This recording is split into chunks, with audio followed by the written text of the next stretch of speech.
So, members of the West generation are known as rookie pirates who had bounties over 100 million before they entered the New World, or the rookie pirates who entered Sabahodi having bounties over 100 million. And due to recent events that are happening in Wano, power scaling has become absurd and the One Piece community is just going crazy. In this video, I rank the supernovas by strength and power. Who would win in a one-on-one battle? Who is the strongest supernova? Who is the weakest supernova? This is my ranking, so if you have anything to say, comment down below and let me see what you have to say about your ranking. So, I do think Killer is the weakest member of the West generation.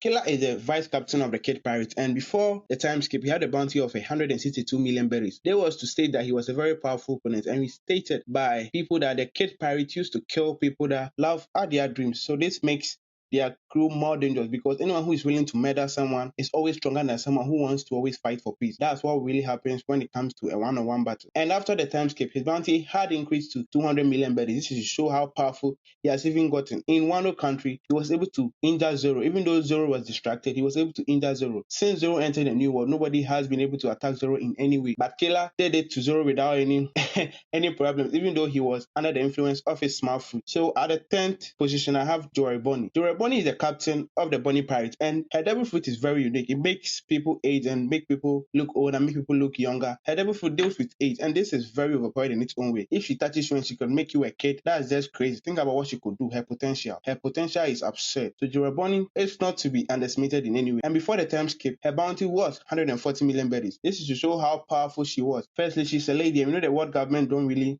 regard the ladies as powerful opponents except Big Mama. So a lady possessing this much bounty is not a small feat you should laugh at. So her bounty of 140 million berries is just crazy. And she having a parameter devil fruit that allows her to manipulate the age of individuals is just crazy. Right after Jory Bonnie, at my 9th position, I have Mad Monk Rouge. And Rouge is a funny one because before the time skip, he was able to damage a pacifista. And we know how powerful these pacifistas were made to seem. The whole Straw Hat bunch could not defeat one pacifista. He almost killed all of them. And oh my god, Mad Monk Rouge was able to make the pacifista bleed. So that was amazing to see from Mad Monk. And before the time skip, his bounty was 108 million berries. And even though it's not as high as the previous mentioned individuals, Mad Monk Rouge is not to be underestimated in any way. The ability to take damage and use the damage as attacking power is just crazy. So he is one of the strongest members of the West generation. That's why I think he is the 9th strongest member of the West generation.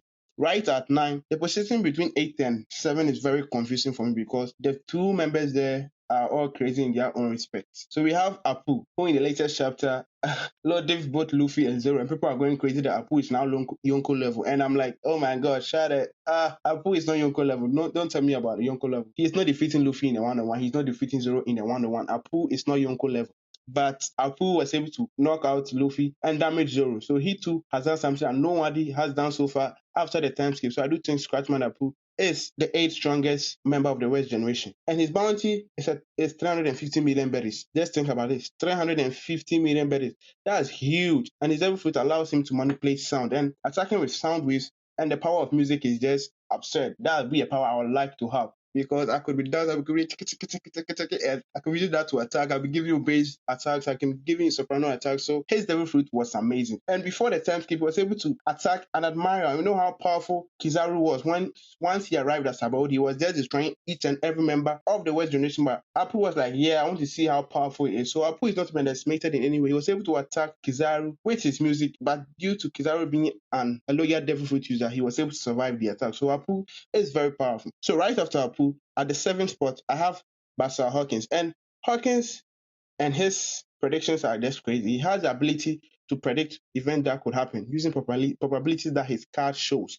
And this makes Hawkins so overpowered. And he always knows the right time to attack. He always knows the right time not to attack. And this could give an advantage over someone who always goes in for the attack. So Hawkins is amazing. And his devil fruit, known as the Warara Nomi, is very powerful. Ability to manipulate straws, create voodoo dolls, and any attack that is being landed on him, he can transfer the attack to others around him. Is just amazing. So his devil fruit is broken in his own way. So I do think Basa Hawkins is the 7th strongest supernova. Right after Hawkins, I have Capone Benji, my favorite supernova. Oh my god, this guy is just a mafia, and I like mafias because they know what they want.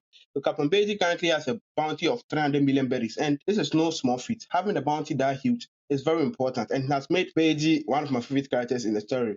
Beatty almost killed Big Mama because he had to plan for weeks and weeks. And you know how Captain Beatty works. He studies an individual, then attacks the individual. So people like this are very dangerous because they could kill you without you even realizing that you are dead. So Captain Beatty is just crazy. And he was able to tank attacks from Big Mama using his big father. And that was crazy because Big Mama is so strong that she one punch man Luffy, she knocked out Luffy, she knocked out Sanji. Judge couldn't do anything against Big Mama, but Captain Beji was able to take about 3 or 4 attacks from Big Mama and still survive. So he is a powerful member of the West Generation. That's why I do think he is the sixth strongest member of the West Generation. Oh, so now the list is gonna get tough because anything I say, people are gonna be like, Anime, what are you talking about? Anime, I don't believe you. Like, yeah, I know. Hey, if you have anything to say, comment down below. I'll read your comments and see whether your comments make sense. If it doesn't make sense, oh my god, I'm gonna I'm just kidding. So at first spot, I have X Drake. X Drake is not to be underestimated. He is the captain of Sword, and oh my god, he is also a member of the Flying Six, Kaido's strongest army right after the All Star. So X Drake is very powerful, and during Sabaody, you know that he was able to stop Kate and Apu from attacking each other and told them to not fight here because anything they do could cause damage. And he has a devil fruit that allows him to transform into a huge dinosaur, and his dinosaur is just oh my god. And back at Sabaody, he was one of the few members of the Red Generation who showed or who portrayed the usage of Haki. So he did this all before the 2-year training time skip. Right now, we know he's a member of Kaido's crew, even though he's acting as a double agent. He is very powerful, and Kaido respects the strong. So he being a member of the Beast Pirate just makes you understand how powerful he is. And even stated in the latest chapter that if a calamity is being taken down, SJ could fill out the position. So the hype around him has been built really well. So SJ is very powerful. He was a real Amara when we were introduced to him after the time skip. So SJ is very powerful. Even Kizaru stated, hey, real Admiral, what are you doing here? So XJ, I love you. So he's very powerful. So the top 4, anything I say here is going to bring confusion in the community because Zero fans are going to go crazy, Law fans are going to get crazy, Kate fans are going to get, and Luffy fans are going to be like, hey, stop joking. I'm like, that's One Piece. One Piece is just amazing. That's why we all love One Piece. Talking about power scaling in One Piece. Oda don't make characters too powerful. He doesn't show who would win in a fight. He always makes it ambiguous. So it's very hard to figure out who is stronger than who. But so far, I'm expecting to have done a better job talking about these characters. So the remaining 4 are going to be special because I really love all the 4. So right at 4, I do think Kid is the 4th strongest supernova. Please listen to my argument. Kid has been portrayed to be the supernova who has gone up against all the Yonko. He has faced off against Shanks. He went to Big Woman's territory and took what he wants. He faced off against Kaido and lost. But still, Kid is just crazy. And at the time of Sabaody, he had a bounty of 350 million berries. His bounty was even higher than Luffy's bounty. This shows how powerful and dangerous he was. Currently, his bounty has risen to 470 million berries. And that's just crazy to think about. And the ability to manipulate metals, the ability to use magnetism, that's the sort of power Kate possesses. And even though his devil fruit has not been stated to us, the idea of him manipulating metals and repelling objects and attracting objects is just crazy. Just imagine if he awakens his devil fruit, what he could do. So Kate is very good. He was able to injure one of Big Mama's sweet commanders, and we know how powerful these commanders were. Cracker was very powerful. Katakuri was a god, and he made Luffy look like a baby in front of him. So Big Mama's sweet commanders were very powerful, but Kate injured one, took what he wants, and left. So Kate is the 4th strongest supernova because compared to the remaining supernovas I'm about to mention, they've all done crazy things, and I do think they will all win against Kate in a battle because he lacks the speed and the attacking power of these members. So right after Kate, I have Zoro. Zoro is the vice captain of the Straw Hats, and Zoro is going to be the strongest swordsman at the end of the show. So I'm sure he's very powerful. He trained with Mihawk for 2 years. Mihawk for 2 years, the world's strongest swordsman for 2 years. It won't be surprising if Zoro is already the world's strongest man. That would be funny, and that would be a gag that could happen. Then that would be like, you all fell for it. Zoro has already defeated Mihawk. He is the world's strongest man. After the time skip, Zoro has just been made more powerful, and any opponent he has come up against, it's nothing to him. He always defeats the opponent easily because it seems like no match or no matchup for him. He easily defeat all his opponents. Zoro has easily defeated all the opponents we have been introduced to at the time of WANO, and oh my god, he was able to defeat Killer. He was able to defeat Monet. Zoro is just looking so powerful right now, and I'm sure he could take on Admiral very soon. He should be able to fight against Fujiteru very soon because Zoro is just crazy. So I do think Zoro is the 3rd strongest supernova right after Kid. Then at the 2nd place, I have Law.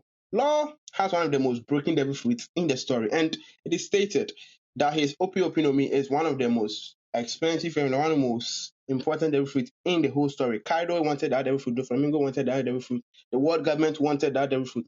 The ability to give someone eternal youth is just crazy. Law has been a captain, he has been a warlord, and he is a tactician. His bounty is currently 500 million. And dealing with Law, the ability to use his room attacks, as long as you are in range, you're going to get attacked. And I'm not sure Kid is fast enough to avoid Law's attack. And I don't know about Zoro, whether Zoro could do something to actually counter Law's attack. The remaining four could be interchanged any way you want it to be, but I do think Law is stronger than Kid and Zoro currently, but Zoro is going to be stronger than Law once Wano is done and once we get to see more of Zoro in Wano. So no one should hate me for this video. So at number one, the legend himself, the future pirate king, the GOAT. It's your boy. Oh my god. It is Monkey D. Luffy. I don't have to talk about Monkey D. Luffy. We all know how powerful he has gotten.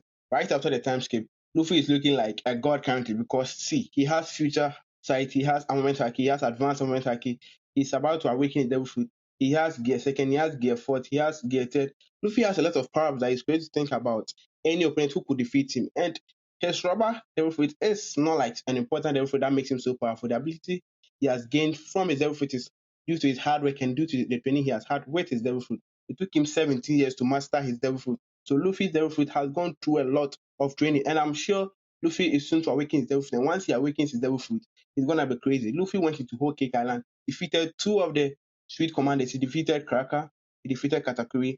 His current bounty is 1.5 million berries. I mean 1.5 billion berries, man bad. Sorry for underestimating Luffy's bounty. His bounty is 1.5 billion berries. So Luffy is looking so powerful and so broken. And to think that their characters even stronger than Luffy, let's make One Piece more exciting. So I do think Luffy is the strongest member of the West Generation. In future, this rankings could change as long as we're introduced to different powers from Kid, Law, Zoro, Luffy, Drake, Captain Bait, Hawkins, Apu, Mad Monk, Bonnie, and Killer. This rankings could change, and if anything changes, I'll make another video and improving their ranks. I do think Apu could come ahead of the ranks. Captain Bait could come ahead. Drake could come ahead. Kid could come ahead. Luffy could come ahead. Zoro could. So anyone could come ahead of each other. So I don't know. Once it's shown in the manga, I'm gonna talk about it. And if you like this video, subscribe to my channel. What do you think about this video? Do you think my rankings are a bit weird? If you don't like it, comment down below your rankings of the Supernovas. And Wano is so exciting. Are you excited for Wano? Anime Eclipse here, and I'm out.